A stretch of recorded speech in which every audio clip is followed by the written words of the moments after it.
Good morning, students. It is 16th of June, and I am going to teach you lesson 2 in poetry.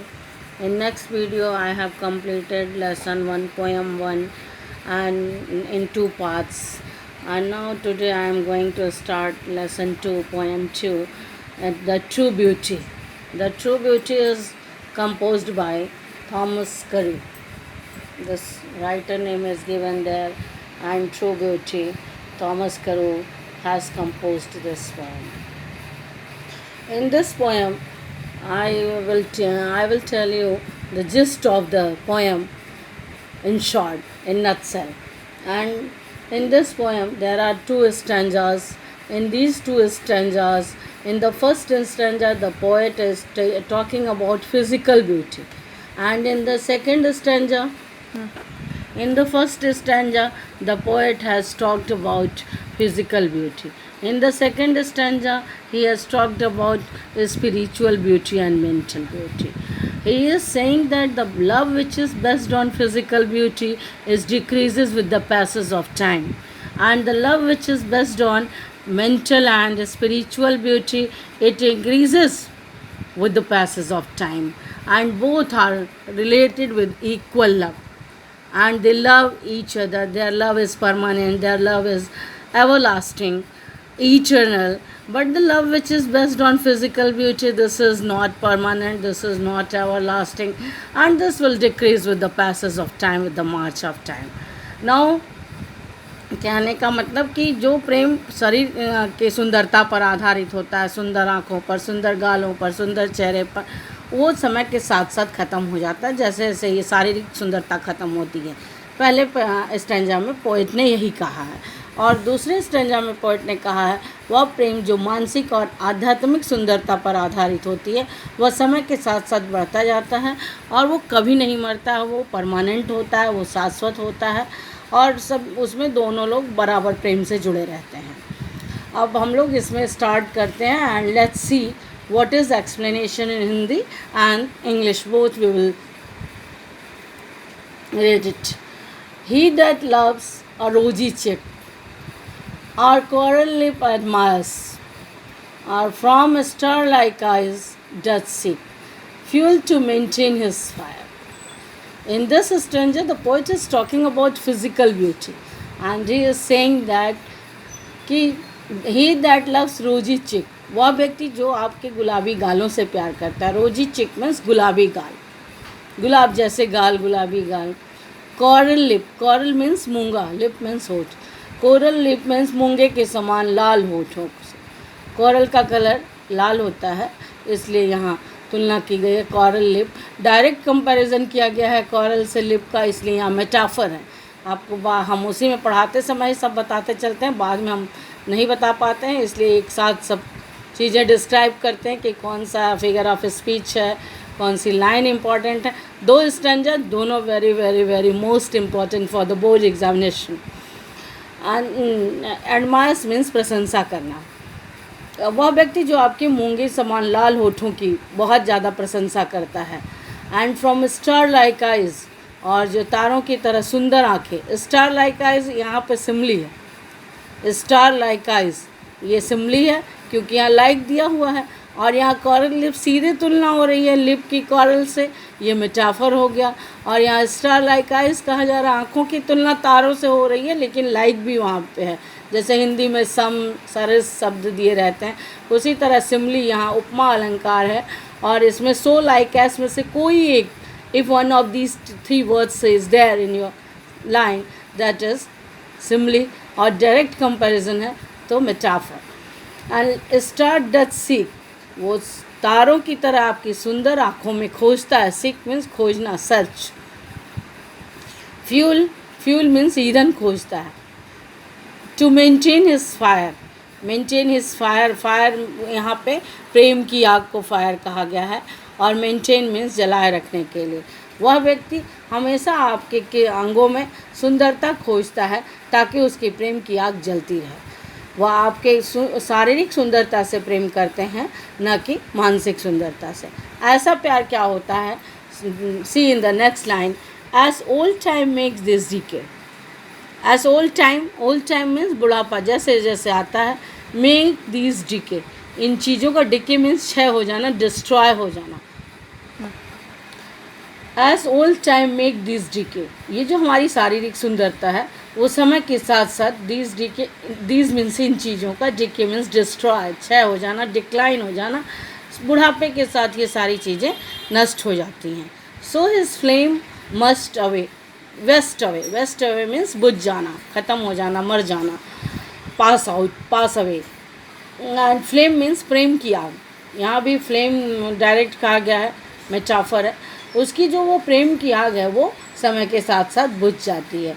तो in this stanza there are 6 lines in this stanza, and the poet is describing about the love which is based on physical beauty. Now see its explanation in English. Hindi में केवल आपको समझाने के लिए बताया जाता है. आपको पता है कि इंटरमीडिएट में पहला क्वेश्चन यही बनता है, एक्सप्लेनेशन प्रोज और पोइट्री से आता है. 6 नंबर, इस समय 8 नंबर के हो गए हैं ये दोनों क्वेश्चन, इसलिए अच्छे से समझें. वीडियो पॉज कर लें और हिंदी इंग्लिश दोनों समझ लें. Try to explain in fair copy. Each and every stanza should be explained in the fair copy. जैसा कि आप हमेशा जानते हैं कि हम एक एक स्टैंजा एक्सप्लेन करवाते हैं. इस साल ऐसा मौका हमको आपके सामने फेस टू फेस नहीं मिल रहा है कोरोना की वजह से, तो घर पे पढ़ाई जारी रखें, एग्ज़ाम अपने समय से होगा. He that loves rosy cheek. Now he is describing that your beloved or your lover who is loving your physical beauty. Her love is based on physical beauty. He always loves your cheek which is beautiful like rose, which is pink like rose, and your lips are red like coral. Lips are compared here with coral, direct comparison is there. He always seeks beauty in your parts of body, and from a star like eyes doth seek, and he always appreciates your lips, your cheeks, your beautiful eyes like stars, and he always tries to search fuel to maintain his fire. Just as we maintain fire by fuel, just as we maintain fire, we need fuel.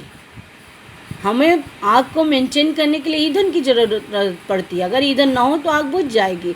Same like that the lover our beloved are searching always beauty in every part of your body to maintain the fire of love. But the poet is criticizing this kind of love which is based on physical beauty. He says that as old time makes this decay. He says that as with the passage of time, with the march of time, physical beauty decreases with the march of time.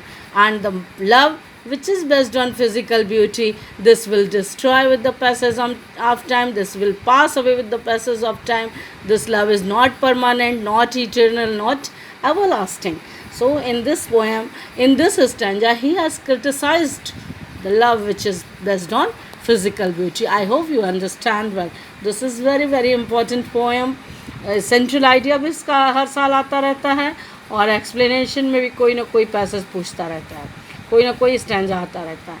But a smooth and steadfast mind. Now in this stanza, he is appreciating, he is admiring the love which अब इस stanza में वो उस प्रेम की प्रशंसा करता है जो मानसिक और आध्यात्मिक सुंदरता पर आधारित है. But smooth and steel fast mind. Smooth means सरल. स्मूथ का वर्ड मीनिंग है चिकना, लेकिन यहाँ सरल से मतलब है. And steel fast mind. Steel fast means strong desire, मजबूत इच्छा शक्ति. एंड जेंटल थॉट्स मीन्स अच्छे विचार. एंड काम डिज़ायर मीन्स शांत इच्छाएँ, संतुलित इच्छाएँ. And heart with equal love. और ऐसे लोगों को जो आपके सरल दृढ़ विचारों से प्रेम करते हैं, सज्जन विचारों से प्रेम करते हैं, आपकी शांत इच्छाओं से प्रेम करते हैं. कुल मिलाकर कहने का मतलब आपकी मानसिक और आध्यात्मिक सुंदरता से प्यार करते हैं. Heart with equal love combined. उनके दिल, हार्ट मीन्स दिल, विद इक्वल लव मीन्स बराबर प्यार और कंबाइंड मीन्स जुड़े रहते हैं। उनके जो दिल हैं आपस में एक दूसरे से इक्वल प्यार करते हैं, एक बराबर प्यार करते हैं, ना कोई कम ना कोई ज़्यादा, क्योंकि उनका प्यार तो शारीरिक मानसिक सुंदरता पर आधारित है।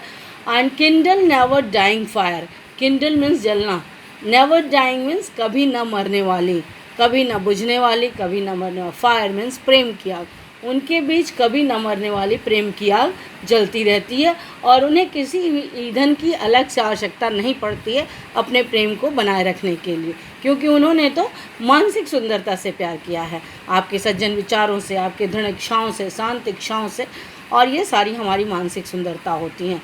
और उस लास्ट में वो बोलता है where these are not, where means जहाँ, दीज आर नॉट जहाँ ये चीज़ें नहीं हैं, where these are not, where means जहाँ, दीज आर नॉट मतलब ये चीज़ें नहीं हैं। I despise, despise means hate, घृणा, मैं उन लोगों से घृणा करता हूँ जो शारीरिक सुंदरता पर आधारित प्यार करते हैं, जो मानसिक सुंदरता पर नहीं आधारित है। किससे घृणा करता है? Lovely cheeks, lips and eyes, सुंदर गालों से, सुंदर होठों से, सुंदर आँखों से। जिन लोगों का प्रेम सुंदर गालों पर, सुंदर होठों पर और सुंदर आँखों पर आधारित है, पोएट ऐसे लोगों से घृणा करता है, क्योंकि वो एडमायर करता है, वो हमेशा अप्रिसिएट करता है ऐसे प्रेम को जो हमारी मानसिक और आध्यात्मिक सुंदरता पर आधारित है। तो now see, but a smooth and stead fast mind, the lover और the beloved whose love is based on your, smooth means simple, strong desire, your thoughts are gentle, your desire, your wishes are very calm and peaceful, you are peaceful, you are peace loving person, your thoughts are very gentle, simple, and your desires are very strong. All these are mental beauty, all these are spiritual beauty, and the people who loves your spiritual and mental beauty, their love is always permanent, eternal, and it will never die. यह शाश्वत होता है, अमर होता है, अनंत होता है और कभी नहीं मरता है. So this is a teaching for the lover and beloved that they should never love the physical beauty, they should love always mental and spiritual beauty. And the poet in the last line he says that he hates those kinds of person whose love is based on beautiful eyes, beautiful lips and beautiful cheeks. He hates physical beauty and the love which is based on physical beauty. And that's all. अब इसमें हम देखते हैं कहाँ कहाँ figures of speech है. रोजी चिक में मेटाफर है क्योंकि चिक को रोज़ कहा गया है. फिर कॉरल लिप, यहाँ भी मेटाफर है, यहाँ तुलना हो रही है, डायरेक्ट हो रही है, कोई कंपैरेटिव वर्ड्स नहीं है. तो दीज आर मेटाफर. रोजी चिक, कॉरल लिप, ये सारे जो है मेटाफर हैं. स्टार लाइक इसमें मेटाफर है, कॉरल लिप में भी मेटाफर है और स्टार लाइक आइज में सिमली है. और भी आप देखेंगे. और जहाँ कोई प्रॉब्लम होती है जब क्लासेस रन करेंगी तो we will discuss it, but you have to, I have given you central idea of this poem. You have to write, you have to study and explain these 2 paragraphs in your copy. That's all for today. And this is True Beauty, which has been finished. In next video, in next turn, I'll discuss On His Blindness, the most important poem of your whole course. सबसे important poem on his blindness है. ये हर साल exam में आती है. इसका central idea भी हर साल आता है और इसका एक्सप्लेनेशन भी हर साल आता रहता है. But will discuss it in next video. This is enough for one video. I have explained you. Do it in your fair copy, everything, and be hopeful. Your future will be bright. That's all.